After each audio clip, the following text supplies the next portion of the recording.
हिंदू धर्म में एकादशी का व्रत सबसे शुभ माना गया है। ये भाद्रपद माह के शुक्ल पक्ष की एकादशी तिथि को पड़ता है। माना जाता है कि इस दिन भगवान विष्णु योग निद्रा में अपनी करवट बदलते हैं, इसलिए इसे परिवर्तिनी एकादशी कहा जाता है। इस दिन भगवान विष्णु के वामन अवतार की पूजा का विशेष महत्व है। ऐसी मान्यता है कि इस दिन व्रत रखने और इसकी व्रत कथा का पाठ करने से व्यक्ति के सभी पापों का नाश होता है और उसे मोक्ष की प्राप्ति होती है। परिवर्तिनी एकादशी व्रत कथा। एक बार राजा युधिष्ठिर ने भगवान कृष्ण से भाद्रपद शुक्ल एकादशी के बारे में पूछा। उन्होंने इस व्रत का नाम, विधि और महत्व जानने की इच्छा जताई। मुरलीधर ने बताया कि इस एकादशी को पद्मा या परिवर्तिनी एकादशी भी कहा जाता है। ये सभी पापों को खत्म करती है। इस दिन भगवान विष्णु की वामन रूप में पूजा करने से मनुष्य को तीनों लोकों में सम्मान मिलता है। जो कोई भी यह व्रत करता है, उसे अक्षय फलों की प्राप्ति होती है।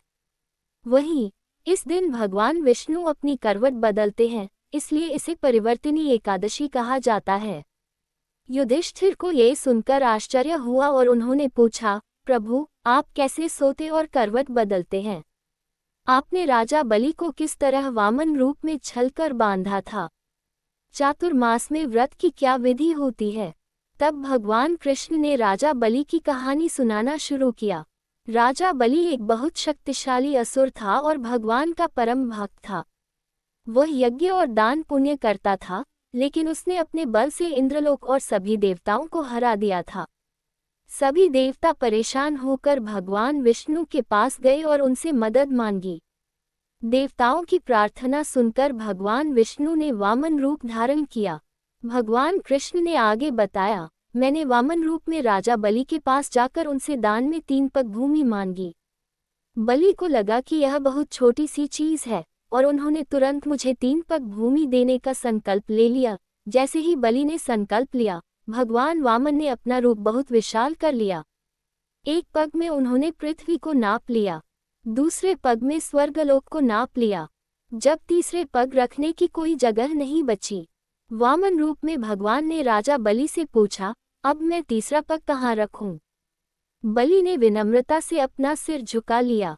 तब भगवान ने अपना तीसरा पैर राजा बलि के सिर पर रखा, जिससे वे पाताल लोक चले गए। बलि की भक्ति और विनम्रता देखकर भगवान बहुत खुश हुए और उन्होंने बलि को वरदान दिया कि वे हमेशा उनके साथ पाताल लोक में निवास करेंगे। तभी से एक मूर्ति पाताल में और दूसरी क्षीर सागर में स्थापित हुई। इसके अलावा कान्हा जी ने युधिष्ठिर को बताया कि इसी दिन भगवान करवट बदलते हैं, इसलिए इस दिन उनकी पूजा करना बहुत फलदायी माना गया है।